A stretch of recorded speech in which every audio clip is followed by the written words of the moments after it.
Storytime about why you should stay away from guys who just got out of a long-term relationship. So a little background information, I was 14 and I was in high school. And I had just moved from a normal high school to a special education unit where there was only about 60 to 90 kids. And I met this guy named Robert, and he was supposedly the most popular guy in school. He was a grade above me and he was super hot. He definitely had a reputation with the girls, and his body count was higher than his age. Well, I have a single stay-at-home mom, and her and I haven't had the best relationship, and she's kind of strict but also kind of not. Like, for example, sis will let me get my belly button and my tongue pierced, but will not let me hang out with boys. Does that make sense? Absolutely not, but here we are. Well, somehow Robert and I started talking, and then we started dating, and everything was going super good. I was seeing him every day, spending every single hour that I possibly could with him, until I came home one day with a hickey on my neck, like for part 2.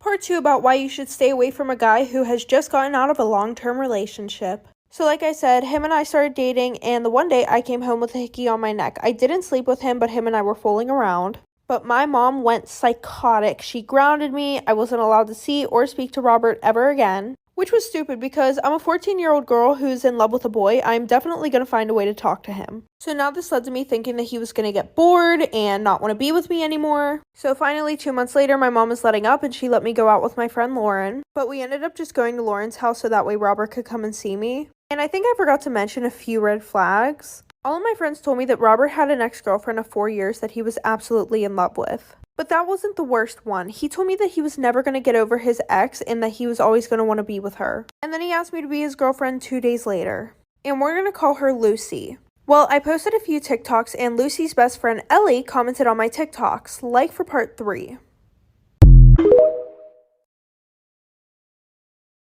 Part 3 about why you should stay away from guys who had just gotten out of a long-term relationship. Like I said, I posted some TikToks of Robert and I, and Lucy's best friend Ellie decided to comment. Ellie commented something along the lines of, "Look at Robert finally getting some attention." And Lucy, which is his ex-girlfriend, commented, "He can finally leave me alone now." So I screenshotted it and I showed it to Robert, and he was like, "Oh, just forget about it. It was nothing. Block them." But instead of that, I decided to be petty and I posted another TikTok saying, "Look at Robert finally getting some attention." 5 minutes later, Ellie Snapchatted me and she was like, "I don't know why you're doing that. Like, I just commented that because he was literally just texting Lucy on Christmas, saying that he misses her and he would do anything to get back together with her." So I screenshot it and I show it to Robert, and he doesn't say anything. He literally just straight up ignores me. So obviously we broke up. He got a new girlfriend and she would literally call me every name under the sun. So I gave her a little reminder that he's never going to get over Lucy. And I started dating Robert's best friend, and he is so loyal and I love him so much.